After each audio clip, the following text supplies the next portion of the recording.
Boa noite a todos.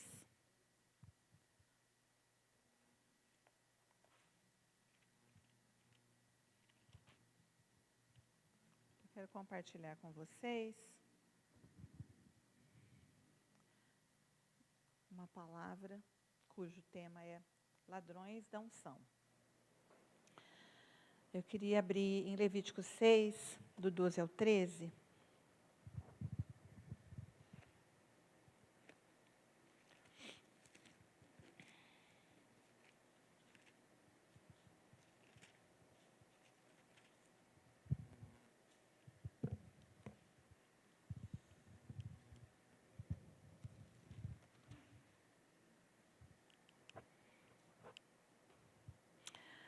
O fogo, pois, sobre o altar arderá nele, não se apagará. O sacerdote acenderá lenha nele cada manhã, e sobre ele porá em ordem o holocausto, e sobre ele queimará a gordura das ofertas. O fogo arderá continuamente sobre o altar, não se apagará. Senhor, te agradecemos por esta noite, por cada irmão que saiu de sua casa e está aqui presente, Senhor, para ouvir a tua palavra, para celebrar a comunhão do teu corpo. E também por todos aqueles que nos ouvem, Senhor, pela internet. Eu oro para que o teu Espírito Santo visite a cada um. E que o teu Espírito, Senhor, ilumine a mente, o entendimento, esclareça, ó Pai, cada coração, para o conhecimento da tua verdade, para que a tua verdade opere, Senhor, realizando a obra completa. Deus querido, guarda este lugar com a tua presença, com os teus anjos, ó Deus. Estamos debaixo da cobertura do teu sangue e declaramos, Senhor, que somente o teu Espírito Santo tem liberdade no nosso meio, em nome de Jesus. Amém. Aliás, até o fim de semana eu ia pregar uma outra palavra, né? Ontem de manhã, Deus colocou essa palavra no meu coração. Hoje de novo, né? Então, vou compartilhar essa palavra com vocês sobre a unção. Para que a gente entenda aonde eu quero chegar, né? Eu vou relembrar algumas coisas com vocês. Quando o povo de Israel foi conduzido pelo deserto, Deus pediu que fosse construído um tabernáculo, que era, na verdade, um templo que montava e desmontava, né, como uma tenda. E nesse tabernáculo havia 3 locais distintos onde havia fogo, né? O primeiro desses locais, uma coisa também é que Deus pediu a construção desse tabernáculo a Moisés, para que nele ele manifestasse a sua glória, a sua Shekinah. E é interessante que em Êxodo, Deus diz para Moisés, em vários lugares, não foi num lugar só, para Moisés fazer aquele tabernáculo conforme o modelo que Deus tinha mostrado a ele no monte. Então, Moisés viu o que ele devia fazer, né? E em Hebreus, eu não vou ficar aqui citando todos os versículos, né, que eu gosto muito de colocar muitos versículos, mas a palavra fica muito longa.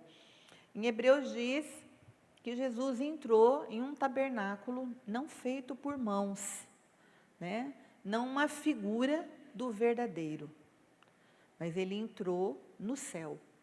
Então, ali no céu, há um tabernáculo, há um santuário, né? Cujo modelo Deus mostrou para Moisés, para que ele fizesse um aqui na terra semelhante, né? E era muito, muito lindo, muito precioso, construído com pedras, construído com prata, com ouro, com bronze. Deus até deu a 2 pessoas, Bezalel e Oliabe, a capacidade, né, de elaborar todos aqueles detalhes de cortinas, de inscrições, de pedrarias, né, criar aquele tabernáculo aqui na terra para ser um modelo, para ser, na verdade, uma cópia, vamos dizer, né, do modelo que Moisés havia visto no céu. Então, esse tabernáculo, esse santuário existe e é espiritual, né, maravilhoso. E o que foi construído aqui na terra, que eles levaram pelo deserto, depois foi construído o templo naquele mesmo modelo, né, o templo já era um edifício fixo em Jerusalém, mas foi construído para que Deus manifestasse ali a sua glória. Então, havia 3 lugares onde havia fogo, naquele tabernáculo, né? O primeiro era o altar do sacrifício, ele ficava do lado de fora, e ali eles ofereciam os animais, os sacrifícios de animais, né? É lógico que eles colocavam o fogo na lenha, mas na verdade o que era oferecido, o que era queimado ali, eram os animais, né? Que eles levavam para o holocausto, oferta pelo pecado, oferta pela culpa, vários tipos de sacrifícios que Deus tinha determinado.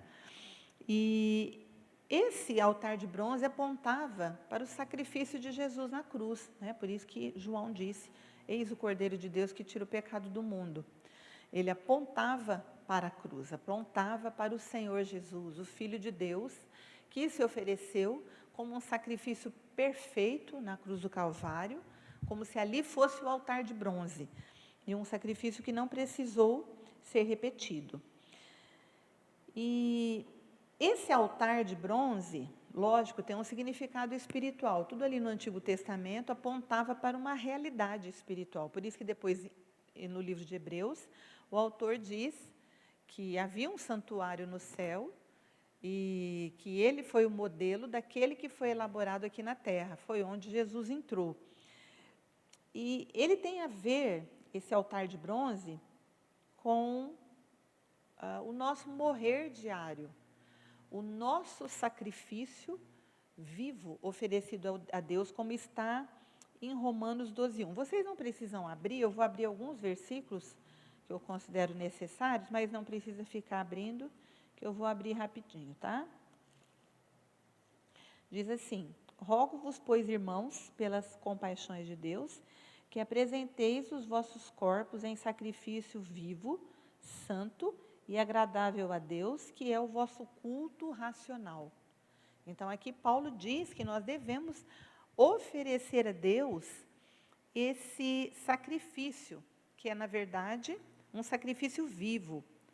Aqueles animaizinhos tinham que morrer para serem oferecidos em sacrifício, mas nós devemos nos oferecer a Deus, nos apresentar, né, apresentar os nossos corpos como um sacrifício vivo, santo e agradável a Deus, né? Isso tem a ver com serviço. Quando nós nos convertemos, a nossa vida pertence a Deus. Aí nós nos oferecemos a Ele para que sejamos úteis em suas mãos, para que possamos cumprir o propósito para o qual nós fomos chamados, ok? O outro lugar onde havia fogo ali era o menorá, ou aquele candelabro que tem 7 lâmpadas. Ele ficava já dentro do santuário, né? O altar de bronze ficava do lado de fora. E ele era alimentado, aquelas lâmpadas, né, precisavam ficar acesas, porque também era a única luz que havia ali dentro do santuário. E era alimentado com azeite. Tem até as explicações ali em Êxodo, como eles deveriam elaborar aquele azeite, que alimentava continuamente aquelas lâmpadas, e elas permaneciam acesas, né? E a luz daquela lâmpada, ela aponta para a revelação do Espírito Santo em nossa vida. A revelação da verdade. Essa semana mesmo eu estava conversando com o Valdir e achei muito interessante que ele disse, nós devemos pedir para Deus que Ele nos revele a verdade, que é muito mais do que ter conhecimento, né? Nós muitas vezes temos conhecimento da Bíblia, conhecimento das coisas de Deus, mas isso não significa que nós estamos andando na verdade, né? O próprio diabo possui o conhecimento da palavra de Deus. Muito mais do que nós, porque ele tentou Jesus com a palavra. Mas o conhecimento dele não significa que ele tem um conhecimento revelado de Deus, né? E o Espírito Santo, ele vem habitar em nós, depois que aceitamos o sacrifício de Jesus na cruz, para nos revelar a verdade, né? O próprio Jesus disse que ele nos conduziria a toda a verdade. Então, esse menorá, ele aponta para essa busca incessante da verdade que liberta. Né? O próprio Jesus diz: conhecereis a verdade e a verdade vos libertará. E uma das coisas muito importantes que eu aprendi é que o conhecimento, ele incha a nossa alma e nos faz soberbos. Agora, a verdade nos liberta. Ela revela quem nós somos e quem Deus é. E diante disso, nós diminuímos. Quanto mais conhecimento de quem você é, quanto mais conhecimento de quem Deus é você tiver, mais humilde você será. Então, é algo oposto, né? O conhecimento acaba capturando o homem no seu intelecto, na sua razão, na sua mente, fazendo com que ele se sinta o máximo. Agora, a verdade de Deus não. Ela nos liberta, ela nos revela aquilo que precisa ser revelado e ela nos mantém humildes, né? Porque ela nos dá o perfeito conhecimento de quem Deus é.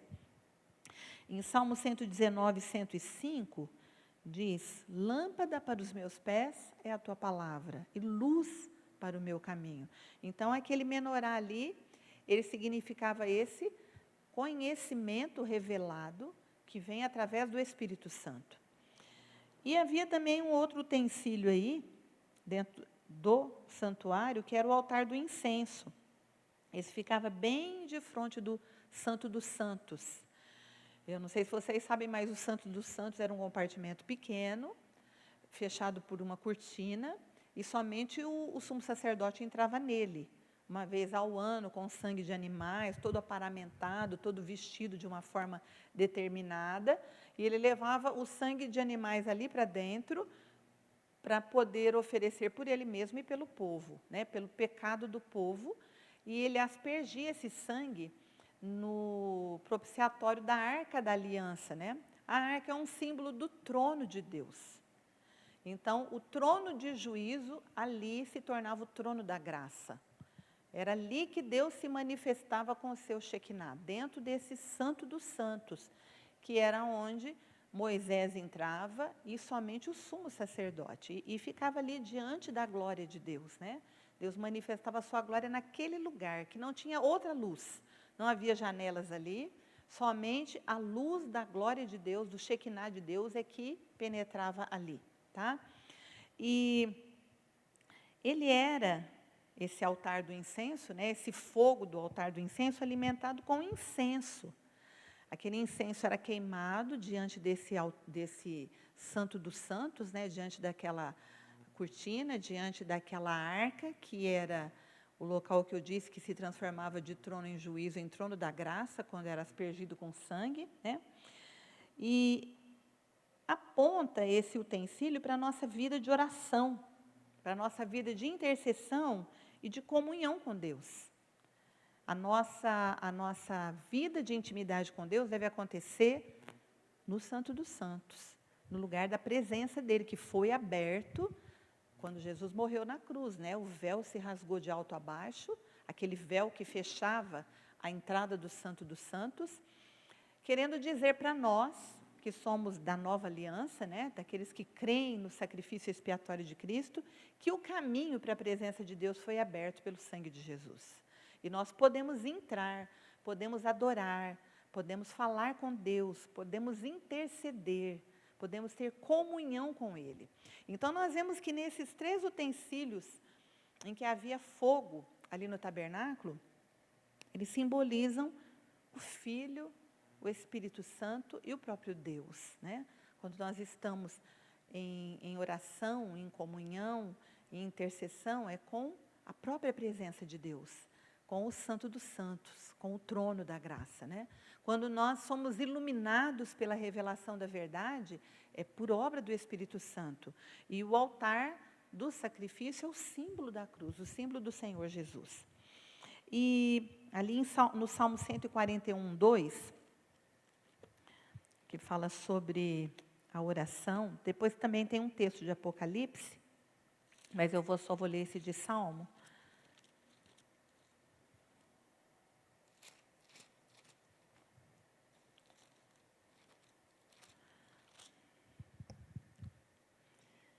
Que diz assim: suba a minha oração perante a tua face como incenso, e seja o levantar das minhas mãos como o sacrifício da tarde. Então, suba a minha oração diante da tua face como incenso. Então, o incenso ali não tinha esse propósito que tem hoje ali dentro do misticismo, né, de espantar as coisas ruins, mas não, né, era um símbolo que apontava para a vida de oração do cristão. O poder que esse incenso que sobe à presença de Deus tem, né? Em Apocalipse 8, de 3 a 4, diz que o anjo mistura o incenso à oração dos santos diante de Deus. Então, sobe como incenso a nossa oração. Tá? E eu acredito, irmãos, dentro da minha experiência cristã, de muita coisa que eu já meditei diante de Deus, que a unção na vida do cristão, ela repousa sobre esses 3 pilares. Para mim, unção não é uma experiência sobrenatural e que você tem de vez em quando. Né? A unção é algo que acompanha a nossa vida. Né?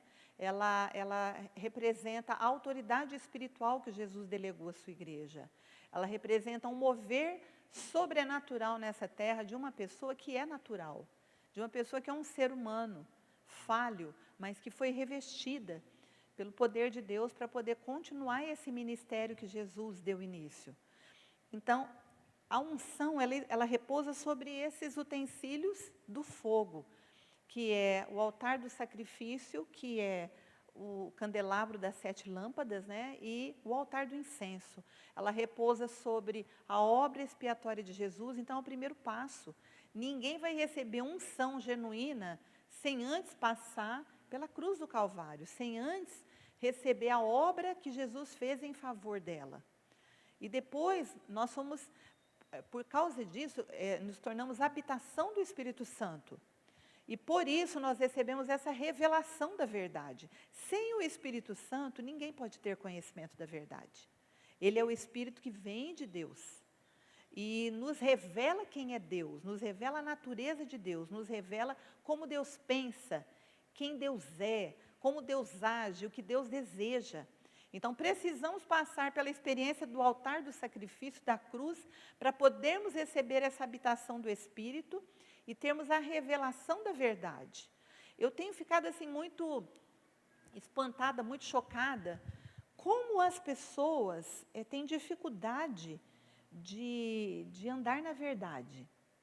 Como, de vez em quando, essa verdade toca em áreas que essa pessoa não quer deixar Deus trabalhar, não quer entender, não quer expor a luz divina. Então, são pessoas que permanecem em áreas escuras na sua vida, pessoas que preferem enganar a si mesmas. E isso na vida de um cristão é devastador, porque nós temos que andar na luz. Por mais que andar na luz seja doloroso, muitas vezes, Deus vai ter que arrancar de nós coisas que doem. Deus vai ter que mostrar para nós coisas que a gente preferia não ver, não enxergar, não saber que estão em nós, mas é necessário para que você seja livre. Só a verdade nos liberta, não tem outra coisa que pode nos libertar. Então, precisamos nos expor a essa luz e pedir, Deus, mostra a tua verdade, né? Eu quero andar na tua luz, quero andar nesta verdade. E também a vida de oração, a vida de intimidade, a vida de comunhão com Deus. Se você não for iluminado pela verdade, você não vai conseguir ter comunhão com Deus. Nós não conseguimos entrar na presença de Deus, adorar a Deus, não conseguimos orar, não conseguimos fazer uma intercessão eficaz, se nós não andarmos na luz. Essas áreas escuras não vão permitir que a gente busque a presença de Deus. Então, a gente engana a si mesmo, vive de uma forma enganosa, sem vir para a luz. Então, muitas vezes o diabo não impede uma pessoa de aceitar Jesus como seu Salvador, mas impede a pessoa de caminhar na luz, de caminhar na verdade, de ser liberta pela verdade. Ele aprisiona a pessoa dessa forma. Tá? Eu acredito que esses sejam os 3 pilares, porque é o que nós vemos no dia de Pentecostes, né? Primeiramente, Jesus se entregou como um sacrifício vivo, né? E os seus discípulos receberam essa obra expiatória nas suas vidas também. E, em segundo lugar, quando Jesus aparece para eles, ressuscitado, a Bíblia fala que ele sopra sobre eles o Espírito Santo. Eles precisavam da habitação do Espírito Santo para conduzi-los a toda a verdade. E Jesus também lhes dá uma ordem para que eles ficassem reunidos no mesmo lugar, orando, buscando a Deus, em comunhão com Deus, para que a promessa do alto viesse sobre eles. E foi quando aconteceu o Pentecostes, né? No dia de Pentecostes, que era uma festa que acontecia anualmente, veio sobre eles aquele poder sobrenatural, aquelas línguas de fogo, aquele vento, né, no lugar em que eles estavam, e encheu a todos eles. Então, eles estavam sobre esses 3 pilares, né, que é a obra expiatória, que é o Espírito de Deus habitando neles, e também estavam em oração, estavam buscando a Deus, estavam clamando a Deus, estavam em intercessão. E é interessante que isso os fazia unidos. E diante disso, Deus derramou aquela promessa que estava já no livro de Joel, né? Que Deus derramaria do seu Espírito sobre toda a carne. Porque no Antigo Testamento o Espírito Santo não vinha sobre toda a carne. Ele vinha revestir de poder, de autoridade, pessoas específicas, né? Que eram os sacerdotes, eram os profetas, eram os reis e também ungiu os juízes de Israel, para que eles servissem a Deus de uma forma específica, né? Esse revestimento externo não mudava o coração deles, porque ainda não havia acontecido a obra expiatória e a habitação do Espírito Santo em todos os indivíduos. Então, eles eram revestidos externamente de uma unção sobrenatural para cumprirem um propósito. Mas no dia de Pentecostes se cumpriu essa palavra de Joel, que derramarei do meu Espírito sobre toda a carne. Então, todos aqueles que passam pela obra da cruz, que recebem a habitação do Espírito Santo e que passam a ter comunhão com Deus, né, podem receber a unção do alto, que é uma capacitação sobrenatural para o serviço a Deus, que todo cristão precisa ter. Agora, eu cheguei nesse ponto para falar sobre algumas coisas que têm roubado a unção, tanto pessoal como coletivamente, né? Quando a gente chega para Jesus, né, e tão alegre por tudo aquilo que Ele fez, aquela obra maravilhosa da cruz, e a habitação do Espírito Santo traz para a nossa vida, assim, aquela novidade. Você acorda de manhã, parece que uma expectativa, uma alegria sobrenatural, né? E isso te leva a uma vida de oração, uma vida de intercessão, porque você quer que todo mundo experimente aquilo, uma vida de comunhão com Deus, para que Ele te conduza, para que Ele te dirija, né? E aí você é ungido com esse poder sobrenatural para o serviço, né? Mas com o passar dos anos, a gente percebe assim que na vida de muitas pessoas, de muitas igrejas, essa unção é roubada, essa unção declina, né? E é sobre essas coisas que eu tenho meditado. Então, no meu coração, Deus colocou 4 coisas. Eu acredito que existam muitas outras, né, que não me ocorreram, que não vieram à minha mente, mas especificamente eu meditei sobre essas 4. Né? A primeira delas é a imaturidade. Né? Paulo diz lá em 1 Coríntios 13, 11, que quando eu era menino, eu pensava como menino, eu agia como menino, eu me comportava como menino, mas quando eu me tornei um homem, eu deixei as coisas de menino. Esse versículo resume muito o que eu estou falando sobre a imaturidade. Então, há um período da nossa vida em que nós somos imaturos, né? Tanto fisicamente, como emocionalmente, como espiritualmente também.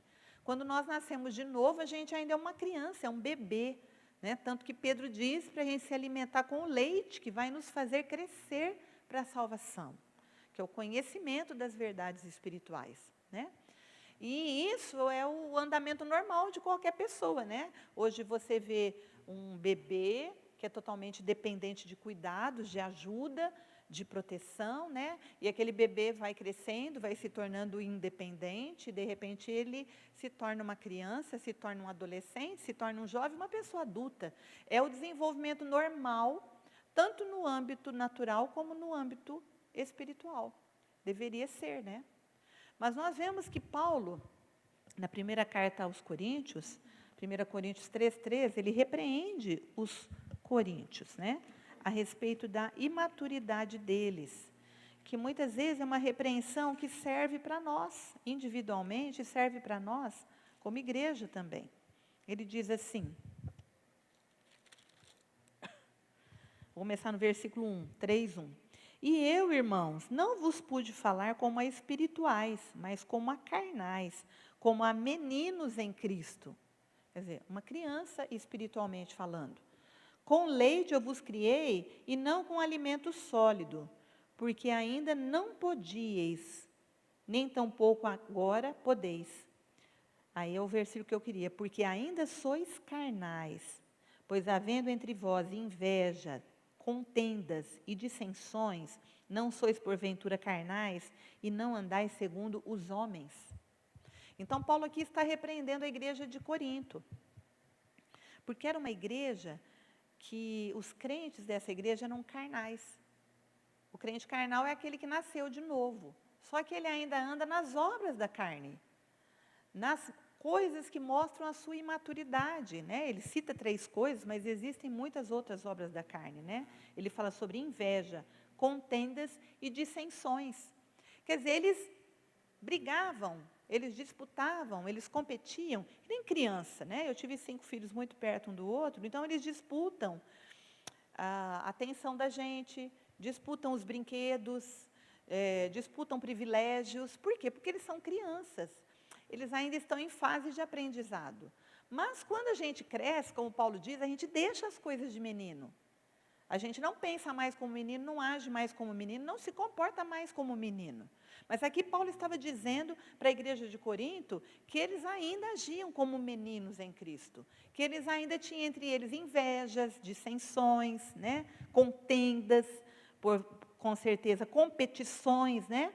E ele fala, vocês não são carnais agindo assim? Vocês não andam segundo os homens? Então, hoje mesmo eu estava conversando com uma pessoa, que não é daqui de Brodowski, mas ela disse assim, o meu cunhado, ele não é cristão. E ele disse assim para mim um dia, se ser cristão é ser como a sua família, eu prefiro ficar como eu estou.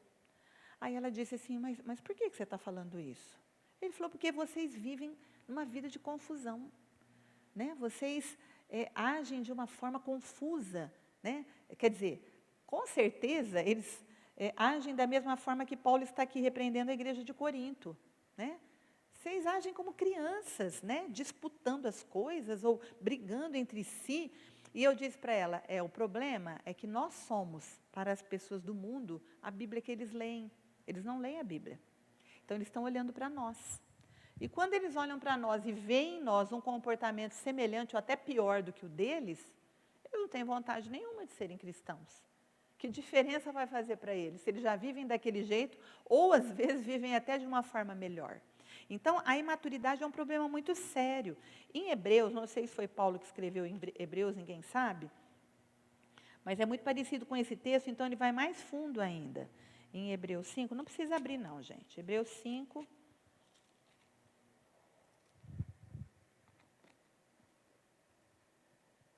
e 14. É muito parecido com o que Paulo falou.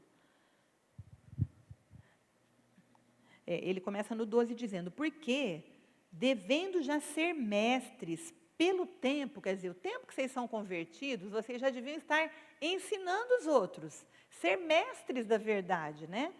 Ainda necessitais de que se vos torne a ensinar os primeiros rudimentos da palavra de Deus.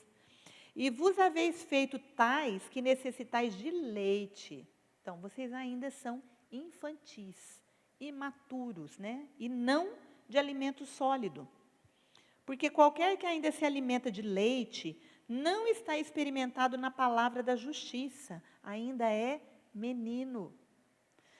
Mas o alimento sólido é para os perfeitos, os quais, em razão do costume, têm os sentidos exercitados para discernir tanto o bem como o mal. Então, Você se exercita para discernir o bem e o mal, para ser uma pessoa que julga de uma forma justa as coisas, você se torna um bom conselheiro, ou um bom observador das circunstâncias, né? Aprende a falar e ficar quieto nas horas que Deus exige de você, quando você se exercita em Deus, nas verdades, né? Quando você se acostumou com alimento sólido. Você não vive mais tomando leite ou comendo papinha. Você já consegue comer um alimento que te sustenta.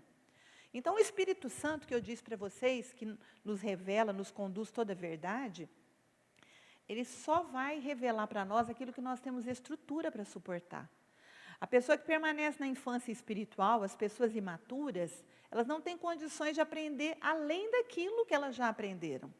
Porque dá uma congestão nela. É que nem você pegar, eu tenho a minha netinha Raquel, tem 9 meses. Eu vou dar uma feijoada completa para ela. É lógico que ela vai parar no hospital. Por quê? O organismo dela não está preparado para digerir aquilo. Entende? Ela ainda come comidinha amassada, toma leite, né, come a papinha. E, de repente, eu não posso dar um alimento sólido, pesado para ela. E o Espírito Santo também não vai fazer isso conosco. Se você não se exercitar na verdade de Deus, não tiver aquela sede de buscar a verdade, de se expor à luz de Deus, de deixar o Espírito Santo falar com você as coisas que Ele quer compartilhar, você nunca vai crescer espiritualmente. Você vai ser menino em Cristo, imaturo, que vai pensar como menino, agir como menino, se comportar como menino. Nunca vai deixar as coisas de menino.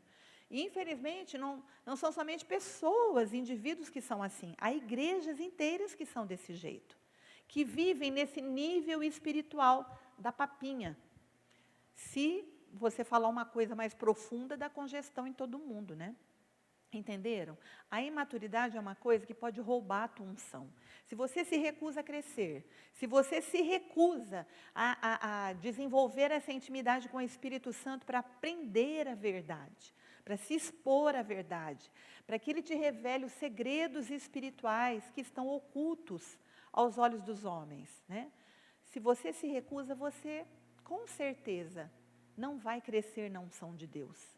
Porque Deus, com certeza, não vai dar uma arma de fogo na mão de uma criança, né? É como um elefante desgovernado. Tem muita força, mas não tem direção. Então, Deus não pode compartilhar com alguém que é imaturo aquilo que Ele quer compartilhar para que essa pessoa tenha um impacto no mundo à sua volta, né? Na sociedade em que ela vive, no meio em que ela vive. Amém? O segundo problema que pode roubar a sua unção, a busca pelo reino pessoal. Deus, irmãos, compartilha dons com a igreja. Muitos dons.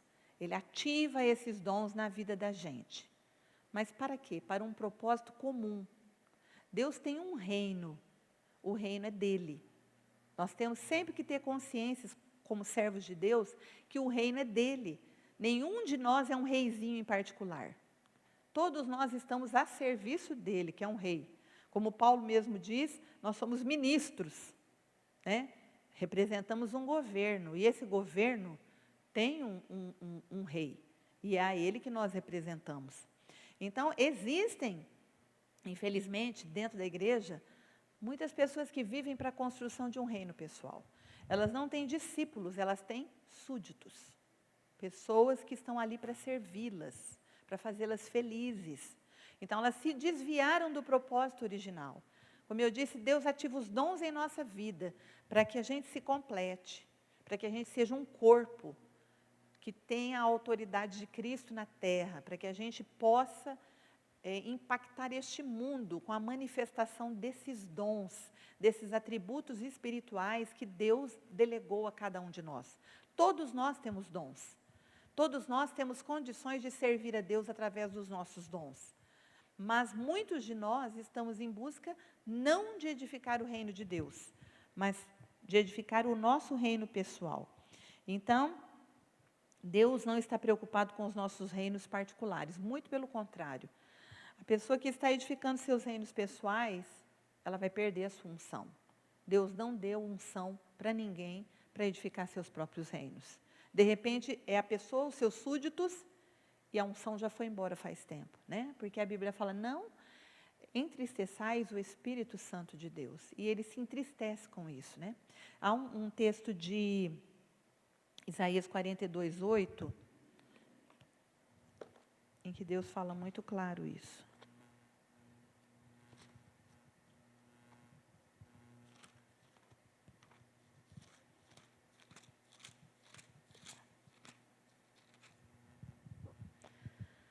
Eu sou o Senhor, esse é o meu nome. A minha glória, pois, não darei a nenhum outro, nem o meu louvor às imagens de escultura. Então, Deus está falando aqui das imagens de escultura, está. Mas também está falando de outras pessoas, para quem Ele não dá a sua glória, a glória dEle. Tudo que nós fazemos é para Ele, é para a edificação do reino dEle. É para sermos a sua igreja aqui na terra, que aponta para a pessoa dEle. Quando um grupo, quando uma igreja mesmo começa a trabalhar para a edificação do seu reino pessoal, a unção declina. O terceiro ponto aqui é a raiz de amargura, que rouba a nossa unção também, principalmente como indivíduos, né? Em Hebreus 12:13 diz para a gente não deixar brotar nenhuma raiz de amargura em nosso coração, que vai contaminar muitas pessoas. Quando que brota a raiz de amargura? Uma vez eu preguei só sobre raiz de amargura, que ela é, na verdade, uma planta distorcida, como aquelas do terreno árido, lá do sertão. Não tem água? Então, o que cresce ali é uma coisa estranha, né? Não é uma planta normal, é uma planta cheia de espinho, uma planta que vive sem água.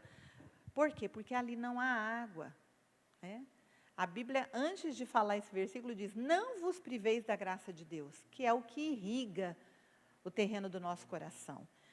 Porque se a gente se privar da graça de Deus, vai brotar raiz de amargura no nosso coração, que é essa planta distorcida, deformada, que cresce em um terreno seco, que não há água, tá?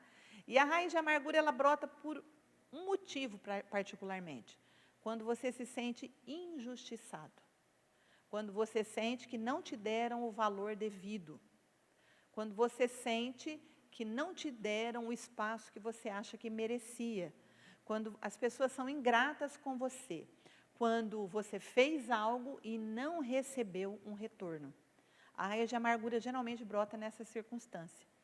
E quando ela brota, ela vai fazer com que essa pessoa se torne negativa, se torne crítica. E por isso ela vai contaminar o coração de outras pessoas, principalmente aqueles que são como ela. Aqueles que são cheios da graça de Deus vão se afastar das pessoas amargas, porque aquilo faz mal. Mas as pessoas que também têm lá suas causas pendentes, né? Pessoas que também se tornaram críticas, pessoas que também se sentiram injustiçadas, vão se aliançar com outros que falam a mesma linguagem que ela. E esse tipo de pessoa, ela perde totalmente a sua unção. A raiz de amargura gera esterilidade. Nós vimos isso em Mical, né, a mulher de Davi, que a partir do momento em que a amargura dela se expressou em formas de palavras, né, ela atacou o seu marido, o desonrou, ela escarneceu dele, ela perdeu a capacidade de gerar um filho e de deixar um herdeiro para o trono de Israel. Então, a raiz de amargura nos torna estéreis e também nos faz rebeldes. Nós vemos na vida de Absalão, o filho de Davi, ficou esperando o pai dele tomar atitude, e o pai dele não tomou atitude, e ele sentiu que o pai dele foi injusto, ele se levantou contra o seu pai e tomou o reino das mãos do seu pai. Então, a raiz de amargura, ela dá frutos sim, só que não são frutos saborosos, não são frutos saudáveis, não são frutos do Espírito, né? Ela gera rebeldia. E deixa a pessoa estéril para o reino de Deus. Então, mesmo que a gente tenha motivos para nos tornarmos amargos, nós devemos guardar o nosso coração da amargura. Devemos entregar nossa causa, nossa justiça a Deus. Para Ele nada passa despercebido. Devemos confiar nele, que Deus tem o seu tempo e o seu modo, e tudo que Ele faz é perfeito. Quando nós nos tornamos juízes das situações da nossa vida, é onde a gente dá lugar à raiz de amargura e onde a gente perde a unção de Deus. E por último, aqui eu coloquei a inconstância. A inconstância nos faz sermos pessoas que vão e que vêm, né? E a inconstância gera, gente, ausência de fidelidade, gera ausência de lealdade, tanto a Deus como aos homens, né? Em Tiago 1,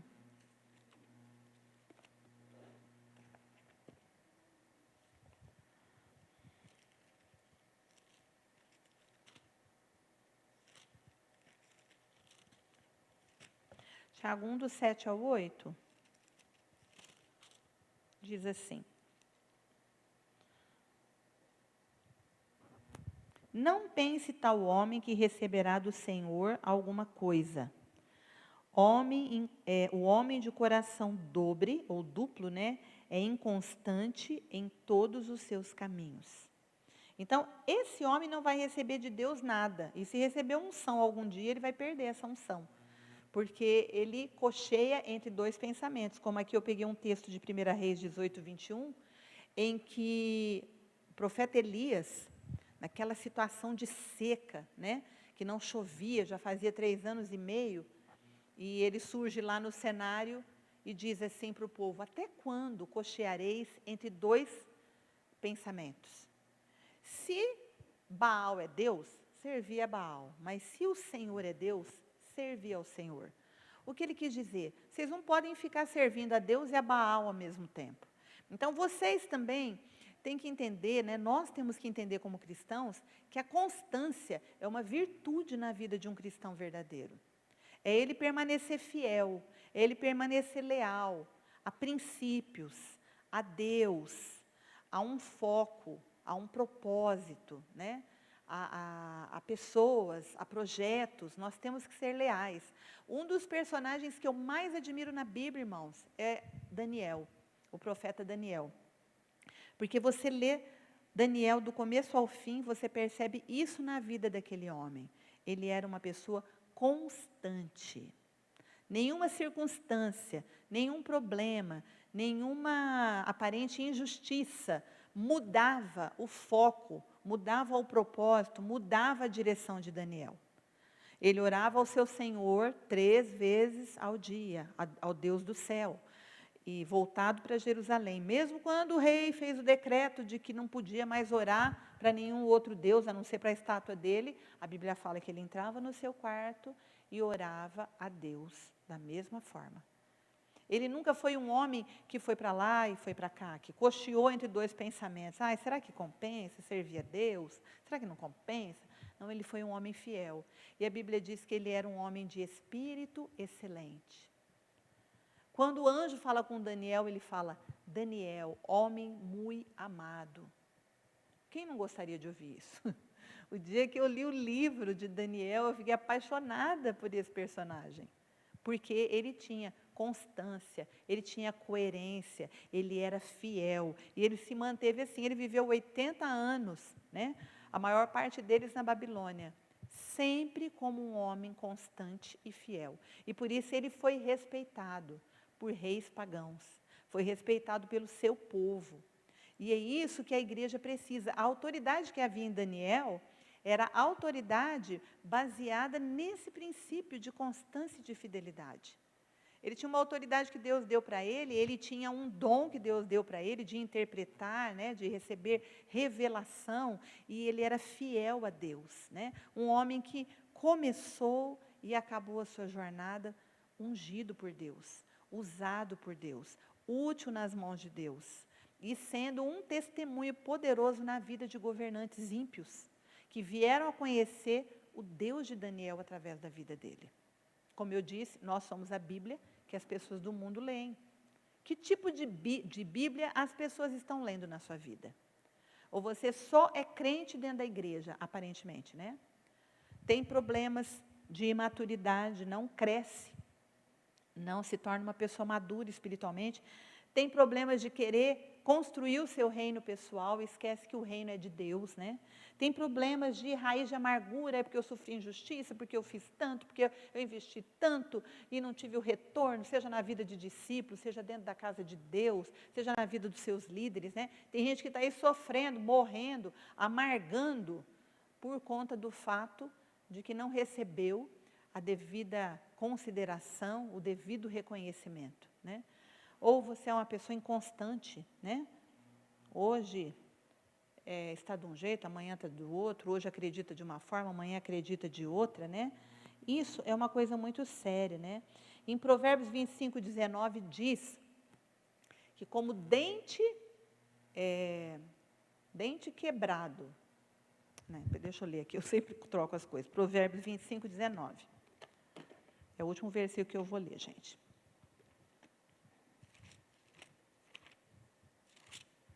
19. Diz assim: como dente quebrado e pé deslocado, pensa nas duas coisas. Um dente quebrado, a primeira coisa que vai acontecer, ele vai começar a doer. Vai inflamar, vai infeccionar, vai encher de sujeira, né? Enquanto você não consertar, ele vai te dar um monte de problemas.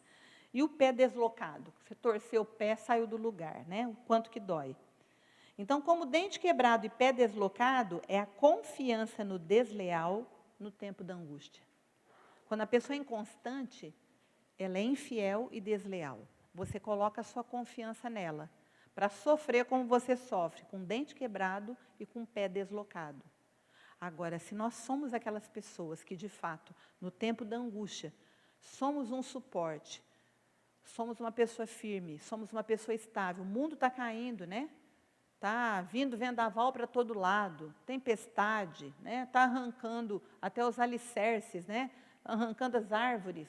E, no entanto, você permanece firme, estável, né? Você se torna um referencial para as outras pessoas. Você se torna um estímulo, um suporte, alguém que as pessoas podem confiar, né? Não vai doer se elas confiarem em você, porque você é constante, é leal e é fiel. Então, a vontade do Senhor, irmãos, é que o fogo arda continuamente em nossa vida, como eu li ali em Levítico, no primeiro versículo. Desde que Deus acendeu o fogo do Espírito Santo em você, Ele quer que durante toda a sua vida ele permaneça aceso. Nunca se apague, nunca diminui a chama, nunca você se esfrie. É tão triste quando você encontra uma pessoa na rua que você conheceu há 20 anos atrás, né? Aquela pessoa cheia do fogo do Espírito, cheia de autoridade, cheia de um serviço para Deus. Ai, como é que você está, irmão? Ah, mais ou menos, né? Não estou em nenhuma igreja. Voltei às velhas práticas. Me decepcionei muito. Me dá uma dor no coração, irmãos, quando eu ouço essas coisas. Uma dor no coração. Porque eu falo, quantas pessoas não vão tropeçar por causa do testemunho dessa pessoa? Que um dia estava cheio da unção, cheio do fogo de Deus, cheio do poder de Deus. Foi um referencial para tantas pessoas. E, de repente, deixou de ser. Então, o propósito de Deus é que esse fogo que Ele acendeu em você arda continuamente em sua vida. Como que você vai alimentar? Sempre baseado, firmado na obra da cruz. Todo mérito que você tem é de Jesus. Você não tem nenhum mérito pessoal. Tudo que você conquistou, foi porque Jesus entrou na sua vida. Foi porque Jesus pagou o preço do seu pecado. Foi porque Jesus quitou a sua dívida diante de Deus. Foi porque o sangue dele te cobriu para te guardar dos ataques do inimigo. Isso é que fez diferença na nossa vida. Não é nada que a gente faz, nada que a gente a gente não pode se julgar, coisa nenhuma, porque é a obra da cruz que fez toda a diferença na nossa vida. Então é nela que você tem que estar firmado. É esse combustível, como nós lemos lá em Romanos, seja um sacrifício vivo, que é santo, agradável a Deus em todo tempo. Seja aquele que está sempre no altar, queimando. Deixa Deus queimar aquilo que não precisa. Como deixa Deus acender o fogo dele, da sua autoridade, do seu poder na sua vida, continuamente. Fique no altar, não fuja do altar. Você deve se alimentar sempre da verdade, que o Espírito Santo vai trazer, iluminando o seu entendimento, revelando a verdade a seu próprio respeito, a respeito das situações à sua volta, a respeito de Deus. Caminhe sempre nessa busca pela verdade, porque é essa verdade que te liberta. E também com oração, intimidade com Deus.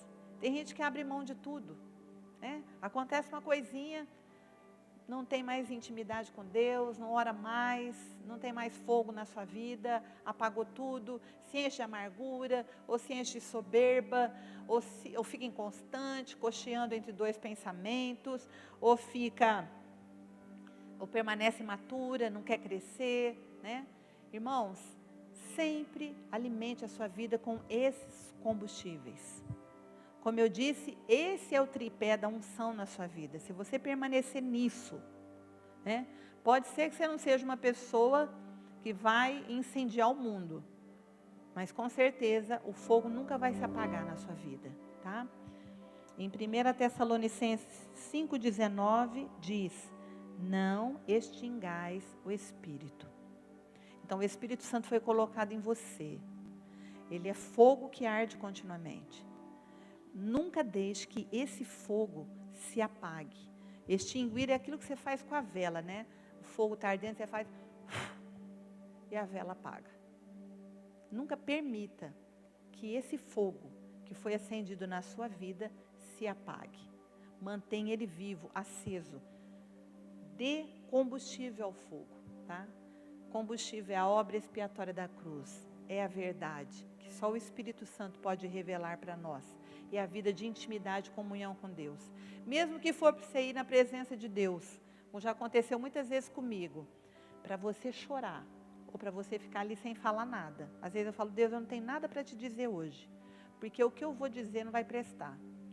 Mas eu estou aqui, porque eu sei que na tua presença é o único lugar em que eu posso ser transformada. É o único lugar em que o Senhor vai manter a chama acesa, vai manter o meu foco, vai manter o meu alvo, vai manter a minha vida prosseguindo da forma como o Senhor deseja. Amém? Vamos ficar em pé?